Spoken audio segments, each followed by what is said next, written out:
Hey, it's 28 millimeter RPG. Rick here. Way up north here, northern Alberta, Canada.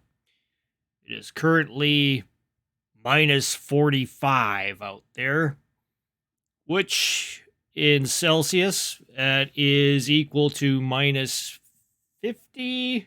Yeah, minus 50 in Fahrenheit. Now, can you imagine that? Yeah, it's pretty cold out there. Um, I did have a video of me, starting my car in the morning and stuff like that, but I really did not want to bore you with that kind of stuff. Today we are going to be talking about world building and funky stuff like that. Now, I'm gonna go ahead and trim up the beard after Christmas, and do some cool stuff. I don't know what I'm gonna do. be something different. Once Christmas is over, I shave this all off. So I want to be kind of like Santa Claus for my grandkids, So that's a thing. And me and Santa at the mall. We do the ho ho off, where I go ho ho ho and he goes ho ho ho and I go ho ho ho and he goes ho ho ho and back and forth for a bit. And it's a tradition. So um so anyways, for my video here, we are at Reedsy. Reedsy is pretty cool. She's What year was this? Was this a few years ago or what? Yeah, this is 2 years ago. This young gal, but she's talking smart here. She's talking about 10 tips for strong world building. And I highly recommend this video. I highly recommend for any dungeon master or game master or um, mind master out there, whatever you want to call yourself.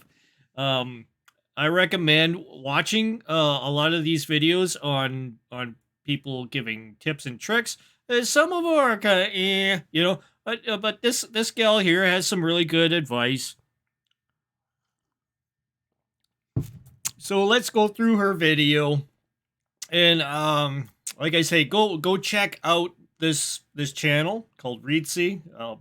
Reedsy, as down the bottom here, you can see that, and check out what she has to say. She's got one after this called 5 fantasy tropes to avoid or embrace. So that one there is a really good one too. You can see I started watching that one, and it's pretty good advice, especially with evil. Evil shouldn't be a trope. It shouldn't be like there's a reason why something is perceived as evil, and a lot of your bad guys aren't evil. They have their goals, their motives, and they have their ways of getting to where they want, whatever their goal is. So how certain people perceive them, it can be heroes. Other people can perceive them as evil. It depends on that's the way you should kind of look at life too. You shouldn't look at somebody and say, "Oh, he is evil." You should look at it as that goal does not align with our goals. So, he's or she is taking advantage of something in order to further themselves. Is that evil? Well, it's greed. It's part of greed and selfishness and stuff like that. Or it might be greed and selfishness towards like to you and your peers, or the other way around. It might be beneficial or to you and your peers, but it may cause issues with people that are not aligned to your goals. So stuff like that happens all the time, and you should always view stuff like that in that kind of a mind context and stuff. Otherwise, your evil antagonist, or it could be a protagonist in whatever thing you're doing. It depends on what's going to be changing in your world, uh, as your players are playing through it. Um, and it all, like I say, it all depends. I'm going flying off the seat of my pants here. I got no script or nothing, so I'm just yakking away. Let's get into what she's talking about. I think I had it stopped at a certain point here. Scenario. Now, world building is a notoriously hard thing to do. I actually think it's one of the most difficult technical skills when it comes to writing. You need to relay a lot of information. Okay, I kind of it's got to be learned. So you got to learn how to do this. It's not once you learn it, it's not that hard, and that's the key. Gaining knowledge in order for you to perfect your craft. Now I am no professional at all at but I do have like a method to how I create my traveler games, because unlike D&D, Traveler is a totally like open spectrum kind of thing. Your players can pretty much go anywhere if they have the means to do so. In D&D, you're kind of restricted to, walking or riding distances, where it's a little bit more, a slower pace to get from point A to point B. In Traveler, it can change on a dime, depending on what's happening, whether or not they have a spaceship, whether or not they have just a spaceship, a starship. So they have stellar travel, they have system travel, um, and that's where you're gonna have kind of like, you got to be prepared for certain things. So that's the whole idea in behind my methods, is being prepared for whatever comes up. And a lot of times what you prepare for uh does not pan out exactly how you think. Of course, if you want to go ahead and check out some of my videos on that, I had I had the players go through a certain scenario in Shadow of the Stars, and there's some videos on what I did to prep for those, so you can kind of see ahead of, like, kind of like a hindsight kind of thing on what actually happened, if you want to go through the videos and check those out. Now, now we'll get into some of her little Without quirks here. relying on info dumps, unnecessary exposition, or awkward dialogue. It can be pretty Yeah. You see me talk about info dumps, exposition, stuff like that. You do not want to go ahead and info dump on your players.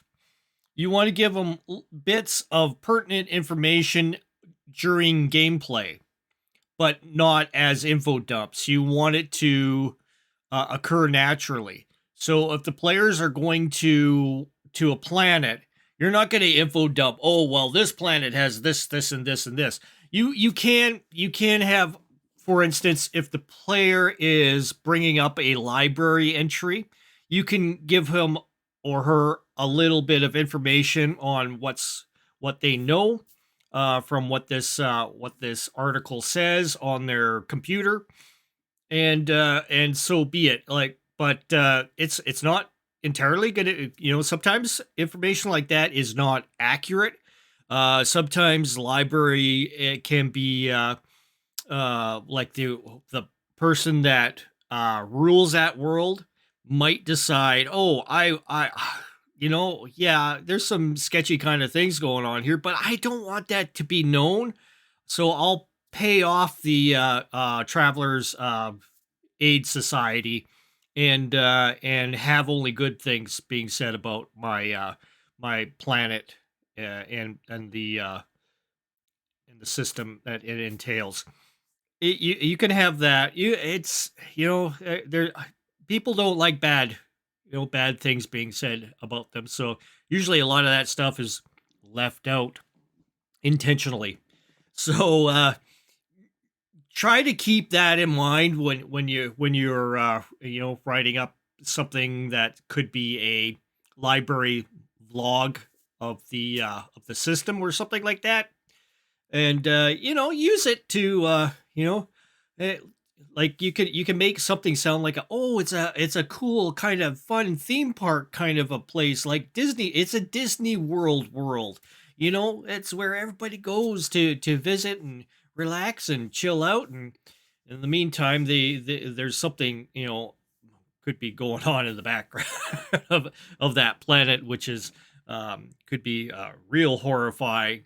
If you think of outside the box on some of this stuff, you can come up with some real outer limits kind of or Twilight Zone kind of ideas behind all that, and really freak out your players when they land on the planet and they realize, holy shit, we need to get out of here fast. Nuke it from orbit. It's the only way to be sure, right? Something like that kind of situation. Difficult, but I hope that these 10 different role building tips can help you approach it in your work. Tip number 1 is to create a need to know. Many fantasy writers complain of info dumps, overloads of information all at the same time, and this can make writers a little scared of exposition. But all writing is just information. What's important is conveying it effectively. Remember, the reader will be inherently more interested in the conflict and characters than aspects of the world less charged with conflict, like how the legal or education system works. That's why it's important to create a need to know in your reader before you relay that information. Make it a question or a mystery first before you reveal those details, so when the reader does get those answers, it's something they are interested in and invest. Now, this is obviously for people that are writing books, novels, short stories, that sort of thing. But it's the same sort of thing that you do in like your fantasy role playing game.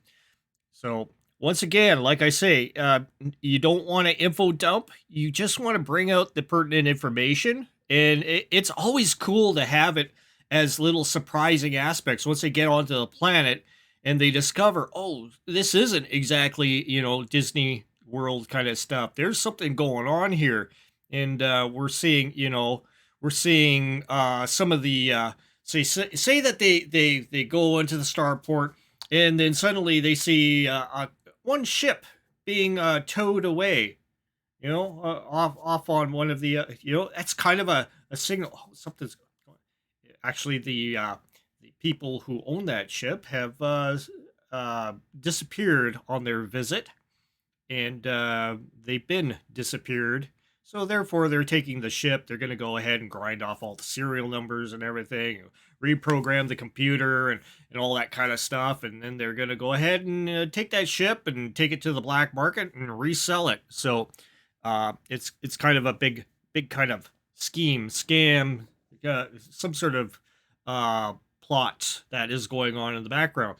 But you go ahead and all you do is you show that there's a ship being towed out of dock, and you just put that in there. There is a, of course, as the game master, that there's a meaning because that this little creepy little plot is going on in the background of this whole thing, but the players are going to find out about it slowly as things unravel, as they travel on this planet and discover different things. They may encounter a family being disappeared at a certain juncture during the adventure, and which would prompt them to go ahead and investigate further. Who are these men in black? You know, knocking out this family, taking them away, and then discarding of their bodies. Stuff like that, and that's gotta occur naturally through the gameplay in order for it to become something cool and special being uncovered, and and you have to remain very loose, like through your game as well. So I'll explain more about that as we go on. In. It's an answer they've been craving. Robert McKee, a screenwriter and the author of the book Story, says that you should never flash back to the past before you've created in the reader. And you can't really do that in a role playing game, anyways, unless you're unless that's the way that the style of your game is going to be, where you can flash forwards, flash back, kind of like Blades in the Dark kind of stuff. that sort of thing. Let's go on to number two. World building. Number 2 is to establish your world's unbreakable laws and rules. A world is a very messy thing, but in order to give yourself something to work from, establish your world's unbreakable rules. A magic system is your best example. What are the hard limits of your world's magic system? What can magic just quite simply not do? These are like the laws of physics in your world, and they serve as guideposts. These So we have a lot of this stuff already written up, like in the traveler books, like the core rule books and stuff like that. You may have some stuff about psionics and things like that. You might decide, as a game master of traveler referee, you might decide, hey, I don't want psionics in the game. Just let the players know there's no psionics ahead of time, because that's kind of a vital important thing in their character building procedure, because sometimes you will encounter a psionic, institute and stuff like that during the rolling up of your character. So you just want to nip that in bud ahead of time. I allow psionics in my game because it's cool. It allows for that kind of magic kind of stuff going on in the background in your game in a certain way. It allows you to explore totally different things, like say for example, you might have one of the players their brains being slowly taken over by a psionic, like maybe a group of scions that have decided that they're going to take over ships this way.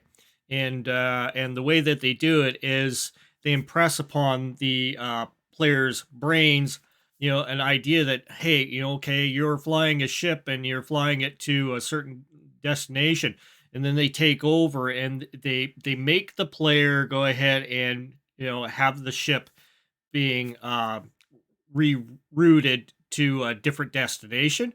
But as the player is playing their character, they think that they're plugging in the coordinates to um, Epsilon 5 system or whatever. But in actuality, they are going to Deneb or something like that. But they don't know that until, say, further along, one of the other players discovers, hey, they're like checking out the astrogation and navigation controls, and they're checking it out, and they realize, hey, we're not actually going to the planet that the system that we were supposed to. We're going to Deneb instead. What the hell? And then they'll, because once you're in transit you know in your jump, you're kind of stuck until you reemerge, or you could try to jut yourself prematurely out of the jump, but you may f yourselves up and become stranded somewhere between systems with no fuel and that sort of thing. So different things like that can happen, bring up different situations that occur. I mean, you could have had it planned that they were going to go to the Deneb system, but one of the players decided to whack themselves out of the jump bubble, and now you have a totally new situation happening right now. So you have to be kind of like on the ball, have ideas kind of churning around in your brain of certain things that can happen. Maybe they're in the middle of deep space and they come upon a derelict that's out in deep space someplace, or maybe there's a one of them de systemized um, brown dwarfs or something that's out there. It's a dead sun. What would that dead sun surface of a dead sun look like? It could be like molten and all kinds of stuff. It could be really cool and kind of weird ass. It could be still generating a little bit of warmth on the inside of the core of that that ancient solidified sun, and stuff like that. Can you could really explore different weird stuff like that. Space is so big and vast, and you could do all kinds of cool stuff like that. You could bring in all kinds of weird things that you never even thought about. just just like that. Now they're doing something different. They're not going to Deneb. They're not visiting Deneb and being subverted with the psionists. You're now in a totally different situation, And that's the way you have to think with Traveler is you got to be prepared for all kinds of different circumvented scenarios.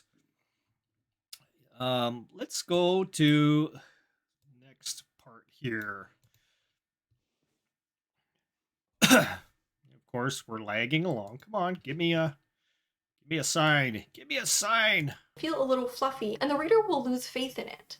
Number 3 is to master exposition. Like I said earlier, a lot of writers become scared of exposition because we're taught that it's bad in all cases. Okay, we'll skip on this because exposition in a role playing game takes up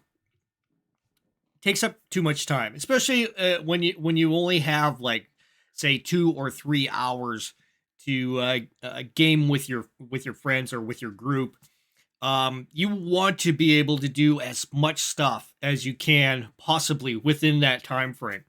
And that's important. If you add too much exposition, you're talking too much as the game master, um, and like as the narrator, game master. You don't want to do that. You want to talk in character as the NPCs or as the computer or as the library entry.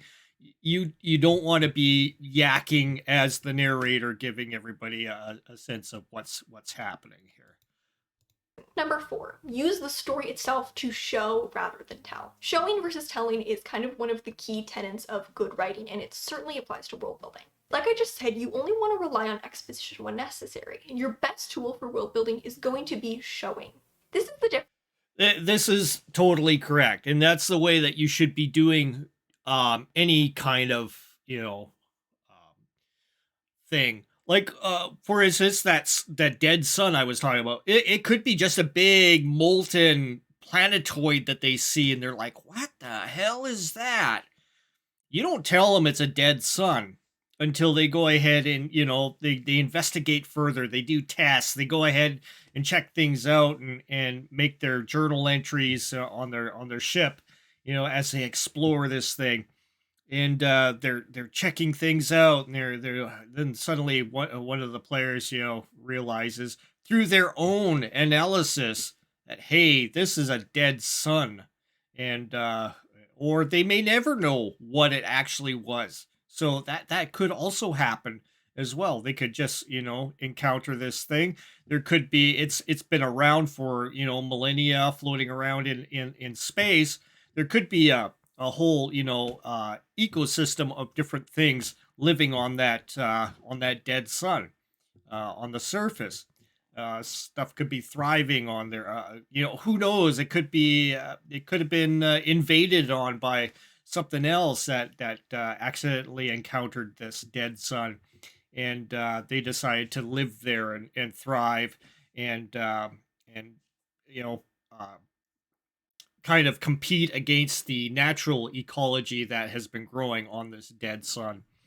So lots of weird things you can do there, and like I say, you don't tell the person, oh, it is a this or it is a that. You just come up with descriptions that slowly kind of bring to light different things and let the players naturally come to their own conclusions. Tip 5 is to thread world building into your descriptions. One of the best ways to do this showing is through description. Building the visual aspect of your world is important, and you can do that through the description, but you can also relay a lot of interesting information about a world through description. Now, sometimes I use like the AI imagery to go ahead and if there's something that's way too complex for me to go ahead and describe, or sometimes what I'll also do is I'll just go ahead and start prompting through the AI and coming up with different images, and slowly like I'll pop up an image and say for example it's like one of the images that you see like in the background here, like it looks like a world, it looks like something, something's growing out of it. That could prompt like an idea, like, okay, this is going to be in my next game. That's what I'm going to show. Or for instance, there was another image that I have in one of my videos where it shows a cityscape, and then there's like this weird kind of like a weird drop of almost like a some sort of obelisk or some sort of like unnatural kind of weird thing in suspended in the middle of the air. It seems to be kind of glowing, and that could come up with you can think of ideas involving that kind of imagery. Where if you're trying to describe that, it might not come across exactly. Sometimes you really want a thing to be, you know, pictured for the players, especially with theater of the mind. Because most of the time, theater of the mind is not involving any kind of imagery other than what your brain is coming up with for the players. So when you come up with a picture like that, it kind of, oh, okay, everybody's on the same page, knows exactly what they're looking at. Like many of the pictures that I brought up in many of my episodes of live play. So, and that helps. Let's get into here. Let's consider intersections. I hate it when customs or practices just through your scene setting. Tip number 6 is to remember that everything is interconnected. Much more important than having a bunch of cool details is understanding how all the aspects of your world interconnect. so yeah, this is important for game masters that you must have reasons for certain things being there and have them connect.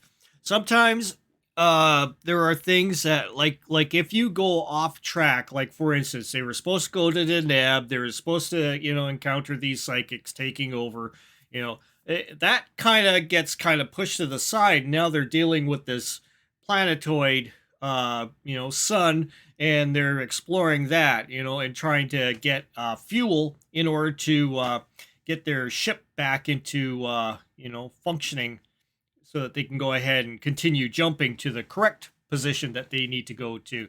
So now it becomes a game where now they're looking for a fuel source. So you're going to have to come up with some sort of way, like you don't want to be totally unfair to the players, because this could be like a tragic ending of the crew. They could find nothing, and then they all end up either living their lives out on the planet from then on until their untimely deaths, or that's it for the players. They try to figure out a way, can't do it, and they all die or whatever. But you don't want to have that kind of anticlimax. You want to give the players a chance, some sort of way that they can get out of the situation. So you'll have to go ahead and think on the fly, come up with some ideas, because by now that once your session is going to be pretty much, if you're only playing like a couple hours, after the game is going, they've explored the planet, you could come up with an idea for them to get out of the situation. They get out of it, they blast off once again into space, and they're doing the jump drive. Session's over. You've already done an entire episode, because you're playing episodically, and boom, that was the entire story. You don't have to go into the psionic, but there is something in one of the players' mind going, why did I act, go ahead and switch things? Did somebody take over my mind? Oh, what's going on? Or am I in a reality? They may be thinking they're in an alternate reality or something, or maybe they're dreaming this whole thing. So the players have come up with all kinds of um, reasons for why they think something happened, and it's not, there's no hard rules on game mastering where you say, okay, you can use one of their ideas that they come up with. That's always cool, because they may come up with a totally um re- uh, like related idea that can work out, and then you can just totally scrap that idea of your psionicus taking over the ship, and run with their idea of what they think was going on. And it'll work as well, and the players will feel cool, because they've discovered the the answer to the issue, and you guys resolve it, and da-da, that's the end of the that story or whatever. Usually I only pick kind of little minor things out of what the players say and go with that. But the overarching thing, I'm going to basically say, well, that's kind of set in stone. This is exactly what was happening. There were psionicists. They were taking over their brains. Yeah, stuff like that. So, um, but it depends on the game master or the referee, whatever you want to call them. Decide on how you want to take players' input and make it actual. It's totally cool. You can work it either way. There's no rules out there saying you can't do it, and there isn't any books out there saying you can't do that. So Tip number 7 is to find Earth-like reference points. As just a point of yes, this is important because you have to have stuff that like us humans to relate to in order to understand. Now, because she is dealing with a media, which is books, which is basically, unless you are doing something like a graphic novel, then then you can actually make pictures to show something unearthly for the players to kind of understand what it is they are seeing. But with books, you really don't have that option, as in novels and stuff like that, unless there's like intermittent pictures within your, and relaying this context onto the players so that they can understand what's going on. Role-playing games, you can bring in images and say, okay, this is what you see, and then let the players determine in their own mind what it is that they are looking at, and deciphering, what it is and how they're going to try and handle it. And players can come up to all kinds of cool different conclusions on what they're looking at. And I keep my mind open to what they're saying, because your players are invaluable for gleaning ideas off of them for that sort of thing. Well, tip number 8 is to make the most of your tiny details. Whether it's a convention in how people are named or the types of jewelry that they wear. Yeah. Sometimes I do that too. Like for instance, the one planet the players encountered, they the way that they named they're named, and I did not let on exactly why. Well, I did kind of explain a little bit later, but the way that their names end, whether or not it ends with a vowel or if it ends with a like a consonant, then it determines whether or not they are male or female.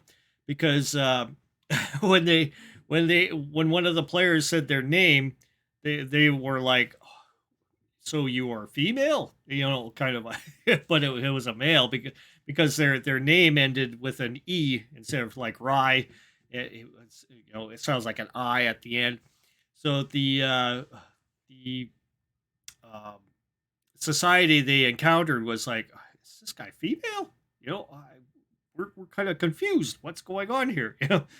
And just little weird things like that make societies a little different. You got to have those things in your game in order to make it cool, in a sense. Like, it's not samey all around. Everybody's named the same.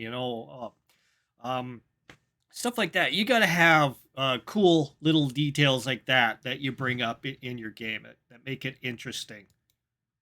Intersect in interesting ways with the other world systems. Understanding how the little details fit into place can really make your world feel very intricate and also very real. These little details are organized. Building a world is a pretty complex endeavor. You're going to want to find a way to keep everything straight. You will have pages of notes, from little details to maps to research.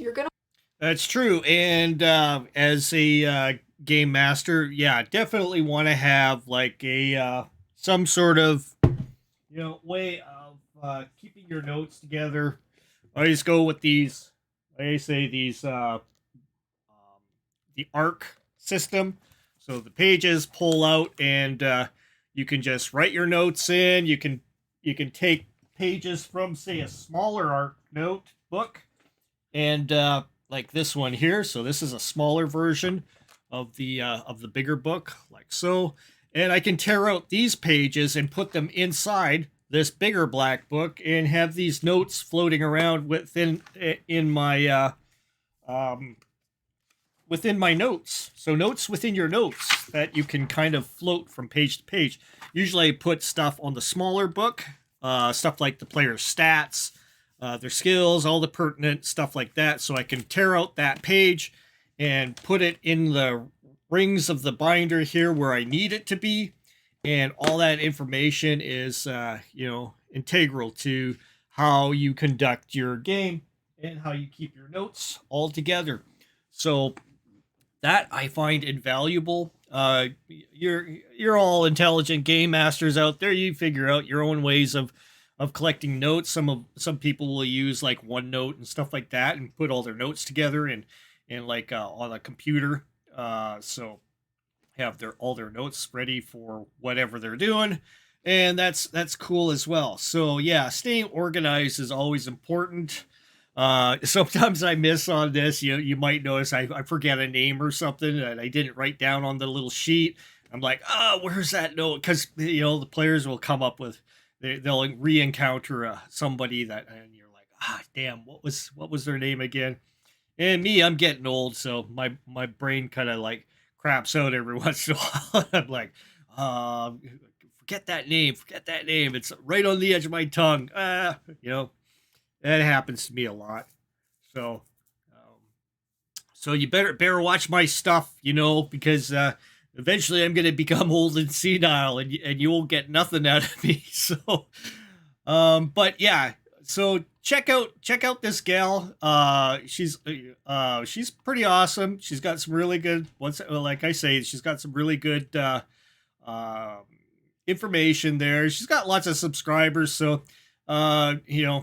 subscribe to her if you really want to, or just check out her stuff. It's very good information to have on hand to kind of just rejuvenate the ideas in your head. Just go ahead and rewatch it every couple of years or something like that, just to get your brain back into what you're doing. um coming this New Year's, we are coming up with a new format for our game style, and because the way we did the timed, like we timed our sessions so that I had basically an hour and a half in order to pull off a kind of a session, and that worked really well, and it kept our it into a kind of like a chunk of a game where normal people out there will kind of watch it like a movie. So an hour and a half is perfectly fine for a movie, kind of session, and that's what we're gonna continue on, is these one shot kind of sessions where they could have repeat characters. Characters from one shot, like a couple of one shots ago, could come back, and we could be seeing what's happening with them, in the current, in the current time, or maybe in the past time, or something like that, or earlier, later, or whatever. And I think it'd be very cool to go ahead and create movie, like Shauner was expressing a few times before on his videos, to make the sessions kind of like one shots where it's like a complete movie, and that's what we're doing. So the next bunch of games that we're going to be coming out are going to be basically Traveler, using the Traveler rules, because the rules are very good for playing any kind of genre. You could have a fantasy, you could have a sci-fi, you could do all kinds of stuff with that 2d6 system. and with the skills. And you're not worried about, leveling up players because, that's not the way it works in Traveler. It's just skill based. So you may learn a few new skills, but you're basically going to be the same character. You may get an additional bonus on, say, like your dexterity or something like that further on. But at the same time, anybody that comes up to you with a shotgun, and if you're not wearing armor, you get it blown away, and that's going to be the end of your character. So mortality in the game is going to be a little bit more intense. So we're going to have different situations happening. It could be, it's going to be basically someone's going to die in this session tonight. So it could be the entire group will end up, getting killed. It could be, just one person might get killed. Who knows? It's all up for grabs. The mortality rate is going to be much higher in my next, session. And I want it to be that it's okay if players die, as long as it's a cool death, and that's the whole thing. It's got to be something cool happens. They're doing the things. Somebody dies in the Battle of Glory as they're going out. They're shooting their shotgun away, and they're going pow pow pow. I'm die. Whatever. You want to have those kind of things happen in the game, which you can kick back and say, wow, that was a cool session. I like how that, ended, blah, blah, blah. There was, it's too bad Joe died, but he took out those aliens like no problem, in his last, he helped us, get through this, definitely through his sacrifice. And there's going to be stuff like that instead. So all these coming sessions are going to be much shorter, basically a movie-sized chunk. Once again, all theater of the mind, some images, but we wanted to be fast-paced because using a virtual tabletop, to move around little tokens around and stuff like that just soaks up too much time. You want to have as much action, as much, stuff going on in the session within that hour and a half as possible. And you don't want to bore the watchers of the game, and you don't want to bore your players. And as a game master, I don't want to get bored either. So it's going to be a lot of things happening. So keep in mind, if your game is slowing down and it's feeling a little sluggish, pop in a few people to just get that thing going. Have some of the if they were encountering an enemy or something, bring in somebody new into the mix, someone with their own motives and goals that is contrary to both the players and their adversaries at the time, and make it interesting that way. It could be maybe it's a monster alien that wants to eat people, could be something like that. It could be another faction of pirates or something. It could be maybe it's the space mob or something like that. Who knows? Whatever you come up with, just have a list of ideas, kind of prepared off to the side. Just write down a bunch of notes so you can kind of keep your brain in queue for all this stuff, because you're going to encounter periods of times with your players where it slows down and you want the action to gear up once again. So anyways, that's all I have to say now. Don't want to bother going any further here. It's been like almost 45 minutes of me blabbling on, but hopefully all this was worth the 45 minutes of watching. So just put it out there. Once again, if you feel like it, subscribe. Just do it. Subscribe to me and you will learn cool things. Or I will learn cool things and you will learn with me. All right? Hit it. It's up. It's up now. Do it. Do it.